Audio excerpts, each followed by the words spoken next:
Terror strikes Barcelona as a van plows through a crowded pedestrian plaza, killing at least 13 people. Hello, I'm Anand Naidu, and this is The Heat.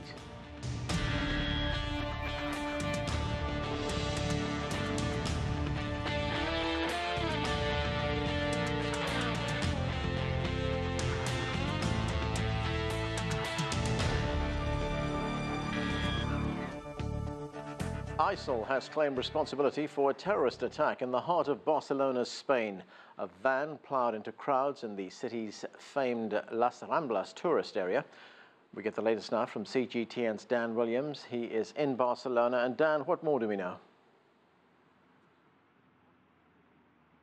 Well, I'm standing just around 100 yards or so away from Plaza Catalunya, which is the main square that leads onto Las Ramblas. And as you can see, it's still cordoned off. It's a scene of utter dismay and confusion still here. There's a huge police presence, a number of tourists still trying to reach their hotels, trying to get through this area. Some are being led through under police escort, but it, as I say, remains a place of total chaos. Just around where I'm standing at the moment. What we know so far is that 13 people have so far been confirmed by police as having been killed in this attack, but that figure, we're told, could rise. We also know that there's around 100 others that have been injured, 15 very much seriously. Police have made 2 arrests, but neither, it has to be said, were the driver, that was the driver of this attack. That driver, therefore, it would appear, remains very much at large. Police obviously hunting down every lead in order to try and locate the driver of this attack. While there has also been a number of other incidents and a number of other measures as well. We were told of a person who was shot dead at having run through a police checkpoint, having run over 2 police officers. That, though, not expected to be linked to this attack, but there was an explosion on Wednesday night where 1 person died, and that, we're told, was indeed linked. So there's a lot of confusion. It is very much a developing story here in Barcelona.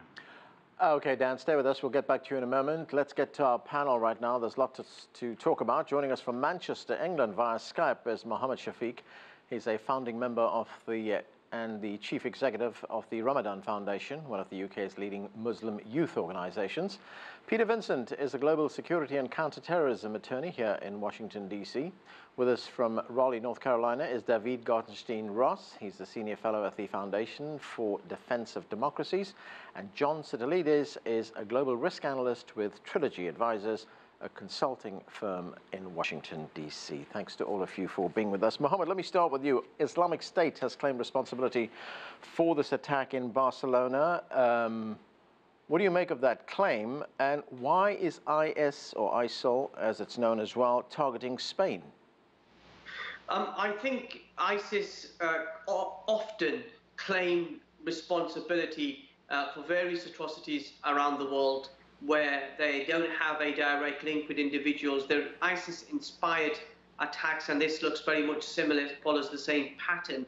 What we are seeing is people being brainwashed by ISIS ideology and their presence on social media to carry out attacks. There's very little we can do to protect ourselves from these type of attacks. You don't need guns and bombs and issues around that, but you actually, all you need is a van, and you can cause huge mayhem, as we saw in the streets of Barcelona today. Peter, you're a counter-terrorism expert. You know, when we hear what Mohammed tells us there, that ISIS may not have carried out this attack, but people inspired by what it thinks may have carried out the attack.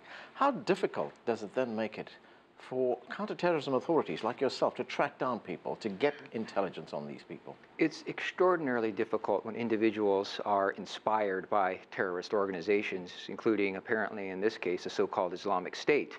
There are ways that governments working together, sharing information and sharing intelligence and evidence, can help try to minimize the risks to the global community. Always, whether they're allegedly acting on their own, what I always refer to as lone rats, they often still have relationships, familial relationships, work relationships, friends, and perhaps co-conspirators that can provide a great deal of intelligence to the intelligence services in the particular country that has suffered a terrorist attack, this case, of course, in Spain, and that information is shared broadly across the global law enforcement and intelligence community in order to look for clues. Because I'm wondering, you can track an information trail, but if someone's sitting in his bedroom on the internet or in his basement on the internet, inspired by ISIL, that's very hard. It's extraordinarily hard, and I agree completely with Mohammed in that that particular individual, if he or she is truly a lone wolf, is very hard to detect, other than perhaps if he or she was less than serious about their tradecraft and were tweeting out or putting messages on Facebook or other social media. It's hard to detect where there might be a risk, and it's also hard if he or she is truly a lone wolf to track their whereabouts, because if they have a great deal of tradecraft discipline, then they, of course, are being very cautious about who they're talking to, what they're saying, and especially on social media. David, what do you make of the area in Barcelona that was targeted? This is Las Ramblas. It's a very popular tourist area. I've been there myself. You know, literally hundreds of people there at any time, people from all over the world. What do you make of the fact that tourists seem to have been targeted? It's something that we're going to see, and we have seen a lot. One of the reasons to target tourists is because for an area like this, tourism is inherently wedded to the economy. ISIS, in some of their guides on killing people with vehicular attacks, have actually focused in on tourist areas which have a lot of foot traffic, because you'll be able to get big bang for your buck, essentially. You'll be able to hit a lot of people with a car. And in one of their guides, they especially talk about how if you can get to an area where generally vehicular traffic doesn't go, that's especially good in terms of being able to kill people. One thing I should mention, though, with respect to the previous discussion, is that we haven't seen that many lone wolf attacks. If you actually look at the model that ISIS is using, they're using a model called the virtual planner model, where people, generally speaking, in these European attacks have been connected to ISIS planners who have helped them to formulate their attacks. In this case, obviously, you had 3 attackers, not just a single attacker, but men like Rashid Kassim, the Frenchman, who helped to get people to formulate attacks, like the one in France where a priest's throat was slit in the middle of a service. Last year, the Ansbach attack in Germany, and other attacks, which initially appeared to be lone attackers. We actually have seen not only ISIS be able to show their video, but we've been able to see that ISIS planners were involved, and it's end-to-end encryption, that boom in being able to communicate securely, that has helped ISIS to really revolutionize the process of inspiring people to attack, guiding them, and even providing them sometimes with technical advice. John, something else that must be a big challenge for law enforcement authorities, and this is the method in which these attacks are being carried out. They're using cars, they're using trucks. These are things which, are not suspicious. They're on the street and suddenly they plow into a crowd. We've got this truck plowing into a crowd, weaving left to right, as we understand, to cause maximum injuries, maximum death, maximum damage. What do we make of this change in tactics? Well, the tricky part for the West is going to be how to adapt to this and allow for the kinds of freedoms that we ensure and enshrine in Western societies. We don't want to see a situation on where we're going to have security clampdowns of a magnitude that are currently unimaginable in order to protect large population segments. So it's going to still count on counter-terrorism to the maximum effectiveness possible to continue to monitor populations, to monitor the radicalized mosques, to gather intelligence from leaders in the various Muslim communities. And in a place like Barcelona, we have the city that maybe had the largest concentration of radicalized mosques in all of Spain. And in Catalan, for that matter, they've been allowing the largest number of Muslims coming in from Africa, integrating for the most part, but in segments of Barcelona very unsuccessfully, in order to be able to affect the politics of the Catalan population in Spanish politics. So in some ways, this is almost a semi-self-inflicted wound in this part of Spain. It doesn't justify what's been done, of course, but there are political ramifications of what's been happening in Madrid and in Catalan over the years that's led to a segment of the population that's been allowed to radicalize this way to deadly effect. Let me go back to Dan, our reporter who's on the ground there in Barcelona. Dan, what efforts are being made right now to track down those responsible? I understand there are 2 arrests, but the driver's not being arrested. And what does the city look like tonight, that part of the city where you are right now?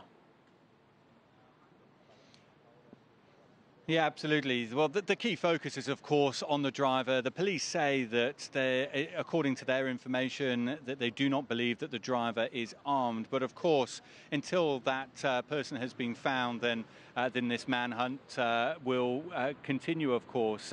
I can just say that here that rows of police vans have just left this square, just as we were talking a little earlier. So it would seem as though that the focus is perhaps moving away from here. They're allowing tourists under police guard to return to the area. So we would imagine that police authorities would see it, that the driver has somehow moved away from this location, or perhaps they have different information as well. Of course, it's very difficult at this stage to speculate as to exactly what is taking place there. But what I can tell you is that this is a scene of complete and utter disbelief almost. I just walked out of a hotel from just across the way there, and it's being used almost as a kind of a treatment area. And there were 4 or 5 people just holding each other, just stunned, just in complete disbelief as to what they've clearly witnessed, this horrific attack that's occurred here in Barcelona, of course. And Barcelona as a city has escaped much of any serious terrorism incidents over the years, but this evening here in Barcelona, they are very much aware that the horrors of terrorism have come here to their doorstep.